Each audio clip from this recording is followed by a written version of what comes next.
صاحب نے اسٹیٹمنٹ دی ہے کہ انہیں مارا گیا ہے. دیکھیے شیخ رشید میرے ساتھ خود ملاقات کی ہے, انہوں نے اپنی بہت ساری انہوں نے جبر کی داستانیں سنائی ہیں, تو میں نے ہنس کے انہیں کہا آپ تو خود گیٹ نمبر 4 کو بار بار کہتے ہوئے آپ کی زبان جو ہے وہ لغزش نہیں کھاتی ہے, لیکن رو پڑے پھر.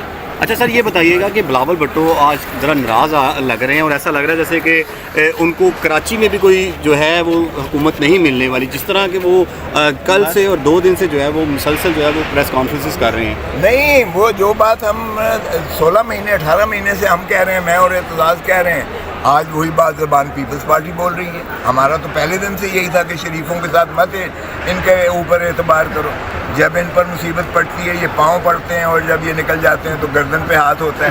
ہم تو پہلے دن سے کہہ رہے تھے, آج ان کو خیال آیا ہے, اب وہ کہہ رہے ہیں کہ یہ جو ہے بادشاہ سلامت لاہور کا وزیر اعظم نہیں بنے گا, اور کہہ رہے ہیں کہ الیکشن ہر قیمت پر جو ہے ہونا چاہیے اور لیول پلینگ فیلڈ دینی چاہیے, جو کہ نہیں مل رہی ہے, اور ایک شخص کو لاڈلا بنایا ہوا ہے. تو یہ تو بار بار اس کو بانگ دہل کہہ رہے ہیں بلاول بھی اور ساری پیپلز پارٹی اور باقی پارٹیاں بھی ان قریب آپ دیکھیں یہی جو ہے کہیں گی. اچھا سر, آپ بار بار ذکر کر رہے ہیں باپ کے باپ کا, کون ہے سر باپ کا باپ؟ آپ اس میں بولے نا سائفر کیس میں آپ نے جو ہے وہ جسٹس عامر فاروق, یہ بتا دیں کہ سائفر کیس میں سر آپ نے عامر فاروق صاحب کے سامنے بڑے طویل دلائل دیے, انہوں نے بتایا کہ یہ آئین اور قانون کے مطابق نہیں ہے.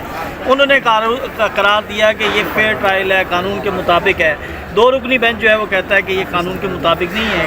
کیا کس کو پرویل کریں گے؟ دیکھیں, انہوں نے, میں نے جو چیف جسٹس صاحب کے سامنے بحث کی ہے, انہوں نے یہ نہیں کہا. انہوں نے میری پٹیشن کو کہا کہ پہلے 249A میں ماتحت عدالت میں جائیں. انہوں نے میرٹس پہ کوئی فیصلہ نہیں دیا, اس کے خلاف میں سپریم کورٹ میں چلا گیا ہوں.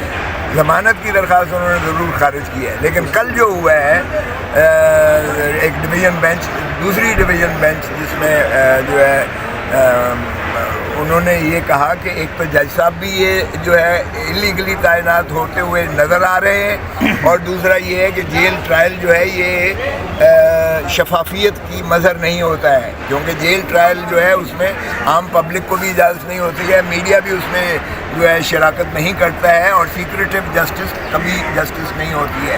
سو اس لیے انہوں نے کل اسٹے کر دیا اس کو جیل ٹرائل کو.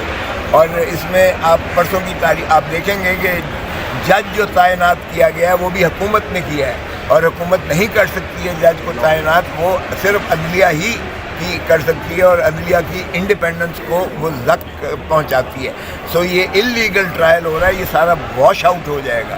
تو اس لیے آپ دیکھیں گے انشاءاللہ یہ سائفر جو ہے یہ تو پاکستان کے 25 کروڑ عوام کی غیرت اور حمیت کا جنازہ نکالنے کے مترادف ہے. اگر اس کیس میں عمران خان یا کسی کو بھی اندر کیا جاتا ہے تو یہ تو پاکستان کی غیرت اور عزت اور ناموس کا جنازہ ہے. کیونکہ بھٹو کو جب ہینری کسنگر نے کہا تھا کہ بھٹو ایٹم بم بنانا بند کر دو ورنہ تمہیں عبرت کا نشان بنائیں گے, ہم نے یعنی ہینری کسنگر کو تو کچھ نہ کہا, امریکہ کو تو کچھ نہ کہا, لیکن ضیاء الحق نے مولوی مشتاق کے ساتھ مل کے اس کو پھانسی دے کے لحد میں اتار دیا. کیا شان ہے ہماری, شرم آنی چاہیے جس نے سائفر بنایا ہے. ایک ڈونلڈ ڈو, اس سے بھی نیچے والا ایک جو ہے سرکاری ملازم امریکہ کا, جو اسسٹنٹ سیکرٹری ہے ساؤتھ ایشین افیئرز کا امریکہ کا, وہ ہمارے اسد مجید امبیسڈر کو کہتا ہے کہ عمران خان کو نکال دو وزارت عظمیٰ سے تو امریکہ تمہیں معاف کر دے گا, معاف کر دے گا. غلام ہے نا ہم, امریکہ معاف کر دے گا. وہ بھائی اس میں کون سا سائفر میں جو ہے کسی ملک کو ہم نے جو ہے دفاع ہمارا پاکستان کا کمزور ہو گیا ہے, یا کوئی ایٹامک تنصیبات کی اس نے جو ہے مخبری کر دی ہے عمران خان نے کہ اس کو آپ نے پکڑ کے اندر کر دیا ہے. شرم آنی چاہیے. یہ تو 25 کروڑ عوام کو اس نے صحیح آگہی دی, جس طرح بھٹو نے راجہ بازار میں لہرایا تھا کہ یہ دیکھو مجھے ہینری کسنگر جو ہے وہ دھمکی دے رہا ہے امریکہ کا کہ ایٹم بم مت بناؤ, بتاؤ کیا کہتے ہو, ساری پاکستان نے کہا ایٹم بم بناؤ. یہ ہماری دفاع کا معاملہ ہے. یہاں بھی اس نے کیا کہا عمران نے کہ ڈونلڈ ڈو کہہ رہا ہے کہ اس کو نکال دو وزیر اعظم.